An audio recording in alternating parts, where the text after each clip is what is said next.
Good morning student. आज हमारा topic है किरचॉफ इक्वेशन। इससे पहले हमने क्या पढ़ा था? थर्ड लॉ पढ़ा था थर्मोडायनेमिक्स का, ठीक है, और रेजिडुअल एंट्रोपी बताया था।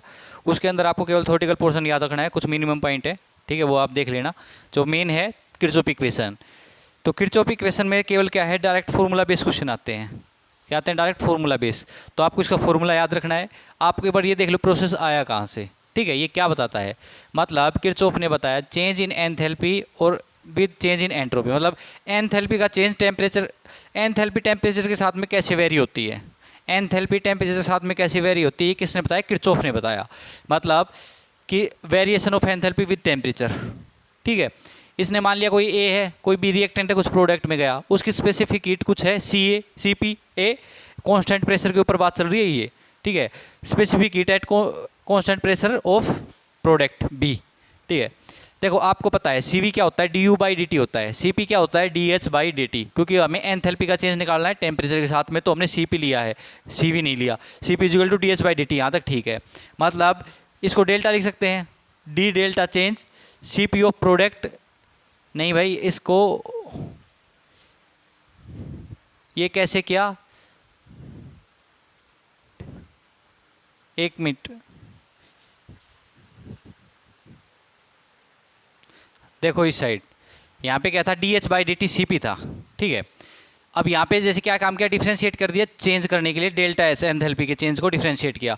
तो यहाँ पे भी एक लाइन जो मैंने लिखी, इससे पहले एक लाइन ये आ जाएगी कि डेल्टा सी पी, यहाँ पे डेल्टा लगा है तो रिएक्टेंट की साइड, जो प्रोडक्ट की साइड भी, अगर हम यहाँ पे क्या है डिफरेंशिएट कर रहे हैं एंथैल्पी को, तो सी पी आर है। अगर हम चेंज इन एंथैल्पी को डिफरेंशिएट करेंगे तो डेल्टा सी पी आ जाएगा। मतलब सी पी, इससे पहले एक आप लिख लेना, D delta H by D T is equal to delta C P. तो C P of product minus C P of reactant, ठीक है। यहाँ तक D delta H is equal to C P क्या हो जाएगा, चेंज इन सी पी होगा, ये C P product minus C P of reactant delta of C P. D T क्या चला जाएगा, उस साइड चला जाएगा। डेल्टा इज, अगर डेल्टा सी पी है, ये क्या है, चेंज ऑफ स्पेसिफिक हीट, ठीक है। तो ये अगर कोई कांस्टेंट वैल्यू आ रही है, मान लो 5 किलो जूल पर मोल आ रही है, जो भी आ रही है, 10 आ रही है, 8 आ रही है, कोई कांस्टेंट वैल्यू आ रही है, तो मतलब टेम्परेचर पे डिपेंड नहीं करती। तो टेम्परेचर पे डिपेंड नहीं करती, तो D delta H C P delta T, T one से T two, delta H T one से डेल्टा एच टी टू, ठीक है। ये क्या है, हम ऐसे सोल्व करते हैं इंटीग्रेशन को। तो अब ये जो डेल्टा एच है वो कहाँ से कहाँ इंटीग्रेट कर दिया, क्योंकि डिफरेंशिएट से इंटीग्रेट आ जाएगा तो डेल्टा एच बच जाएगा, delta H T one delta H T two. अब इनकी वैल्यू पुट कर दो, ये डेल्टा एच टी टू आ जाएगा minus delta H T one, delta C P T two minus T one. आप बोलोगे सर यहाँ पे डेल्टा क्यों लगाया, क्योंकि इसने कुछ कैलकुलेशन करने के लिए अपने आंकड़े लगाए होंगे। तो लास्ट में उसको क्या है, उसने देखा, वो हर कोई कैलकुलेशन को सोल्व करने का अपना एक तरीका होता है, तो उसने क्या किया, यहाँ से डेल्टा लेके चला है। तो लास्ट में उसने बताया कि यहाँ से अगर डेल्टा लेके चल रहा हूँ तो यहाँ पे मेरा क्या आ रहा है, delta H T two minus delta H T one, sorry delta H T one, तो इस साइड जाके प्लस का डेल्टा एच टी वन हो जाएगा, plus delta C P T two minus T one. ये इसकी कोई भी इक्वेशन आ रही है, ठीक है, किरचॉफ इक्वेशन की। तो आपको क्या है, मेन तो ये याद रखना है, delta H T two enthalpy कोई किसी फाइनल टेम्परेचर के ऊपर अगर निकालनी है तो इनिशियल टेम्परेचर पे आपको गिवन होगी कि कितनी एंथैल्पी है। Change in C P, change in C P नहीं दे रखा होगा तो रिएक्टेंट की सी पी गिवन होगी, प्रोडक्ट की सी पी गिवन होगी, तो चेंज इन सी पी निकाल लोगे ना। चेंज क्या होता है, product minus reactant, final minus initial. तो फाइनल क्या है, प्रोडक्ट होता है, इनिशियल क्या है, रिएक्टेंट। तो सी पी की अगर चेंज निकालेंगे तो प्रोडक्ट माइनस ये क्या, फिर आपको डायरेक्ट सी पी गिवन होगा, ठीक है। और टी टू मतलब फाइनल टेम्परेचर, टी वन जहाँ इनिशियल टेम्परेचर पर जो बात चल रही थी, ठीक है। किरचॉफ इक्वेशन ने आप एक बात याद रखना कि भाई एंथैल्पी का चेंज बताया है टेम्परेचर के साथ में, और लास्ट में क्या है, इसकी इक्वेशन ये आती है। उसने क्या बताया, चेंज इन एंथैल्पी बताया टेम्परेचर के साथ में, last of change of enthalpy temperature के साथ में ये होती है delta H T two minus equal to delta. ये कुछ भी याद नहीं रखने का रामायण, ठीक है, क्योंकि आपका सिलेबस काफ़ी बड़ा हो चुका है। सी पी अगर डिपेंड करती है टेम्परेचर पे, सी पी टेम्परेचर पे डिपेंड, मतलब वहाँ तो मैंने बताया था नोट डिपेंड ऑन टेम्परेचर, मतलब 5 किलो जूल पर मोल, 10 किलो जूल, जो भी है, मतलब ठीक है, कांस्टेंट वैल्यू।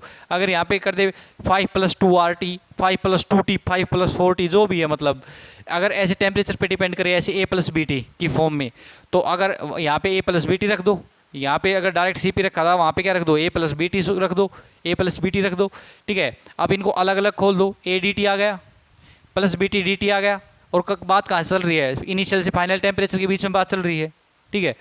ए, अब ए बाहर आ गया, कांस्टेंट वैल्यू है, डी टी डिफरेंशिएट को इंटीग्रेशन से कर दो तो टी आ जाएगा, टी वन से T two, B T square by two T one से टी टू, ठीक है। Delta S T two minus delta S T one is equal to A temperature T one से टी टू, ठीक है, plus B by two T two square T one से T two, delta S T two minus delta S T one A T two minus T one plus B by two. अब T two put कर दो यहाँ पे T one. आप देखो भाई कुछ भी नहीं है इसके अंदर, केवल क्या है कैलकुलेशन पार्ट है। और आपको तो एक तो ये वैल्यू याद रखनी है, टेम्परेचर पे डिपेंड करता है तो, ठीक है। और एक आपको ये याद रखनी है, इसके अलावा भी इसका कुछ याद नहीं रखना। एक चीज़ ये याद रखनी है कि एंथैल्पी का टेम्परेचर साथ में कैसे चेंजमेंट है वो किरचॉफ बताता है, बात खत्म। क्वेश्चन से देख लो कैसे क्वेश्चन आते हैं कि 298 केल्विन पे डेल्टा एस ये गिवन है, ये गिवन है -160 किलो जूल, ठीक है। From given data temperature at with delta H will be zero. तो मतलब डेल्टा एच वन तो ये हो गया टेम्परेचर इनिशियल पे। कौन सा टेम्परेचर होगा जब डेल्टा एच जीरो हो जाएगा, मतलब फाइनल डेल्टा एच क्या है, जीरो है, मतलब डेल्टा एच टी टू क्या होगा, जीरो होगा भाई। कौन से टेम्परेचर पे होगा, हमें टी टू निकालना है। एच वन हमें गिवन है, एच वन हमें गिवन है, ठीक है, -16 होगा, -16 किलो जूल होगा, ठीक है, -16 किलो जूल तो होगा 10⁻³ जूल, ठीक है, सीजीएस यूनिट के अंदर।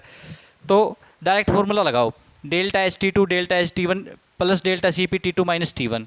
और आपको डेल्टा सी पी की वैल्यू देखोगे, देखो ये तो जीरो हो गया delta H T two, delta H T one आपको गिवन है -16 किलो जूल, मतलब 16 10⁻³ joule, plus delta C P T one आपको पता है 298 केल्विन, टी टू निकालना है। डेल्टा सी पी एक ये और गायब है, पर गायब नहीं है, ये आपको गिवन डाटा है।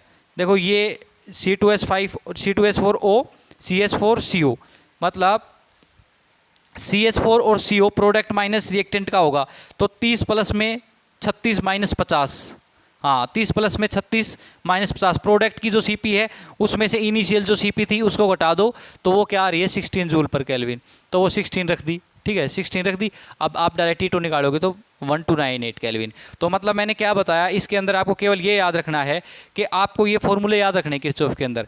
अगर कोई किरचॉफ इक्वेशन, आपको देखो 3 चीज़ याद रखनी है इसके अंदर कि एंथैल्पी का चेंज, किरचॉफ ने बताया एंथैल्पी का चेंज टेम्परेचर के साथ में कैसे है, फर्स्ट पॉइंट। सेकंड पॉइंट कि अगर ये टेम्परेचर पे डिपेंड नहीं करता तो उसकी एंथैल्पी टेम्परेचर के साथ में कैसे वेरी करती है, सेकंड पॉइंट। थर्ड पॉइंट, अगर एंथैल्पी, अगर आपकी स्पेसिफिक हीट टेम्परेचर पे डिपेंड कर रही है तो मतलब एंथैल्पी की वैल्यू क्या होगी, ठीक है। आपको एक बार याद रखना है कि अगर आपको स्पेसिफिक हीट कैसे निकालनी है, प्रोडक्ट क्या तो आपको क्वेश्चन के अंदर गिवन होगी, अगर गिवन नहीं होगी तो जो प्रोडक्ट की स्पेसिफिक हीट है उसके अंदर से क्या कर देंगे हम, रिएक्टेंट की स्पेसिफिक हीट को क्या कर देंगे, सब्ट्रैक्ट कर देंगे।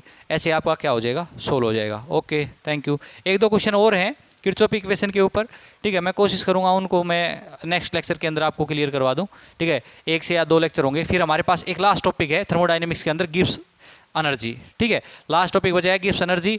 उसको 2 टॉपिक के अंदर कोशिश करेंगे कैसे ना कैसे हो। इंटेंसिव एक्सटेंसिव प्रॉपर्टी है वो 2 से 4 मिनट के अंदर, ठीक है, वो तो कुछ है नहीं, उनको बताना है कि एक्सटेंसिव प्रॉपर्टी क्या होती है, इंटेंसिव क्या होती है, और उनके मैं लिखवा दूंगा 2-4 पॉइंट। Okay, thank you.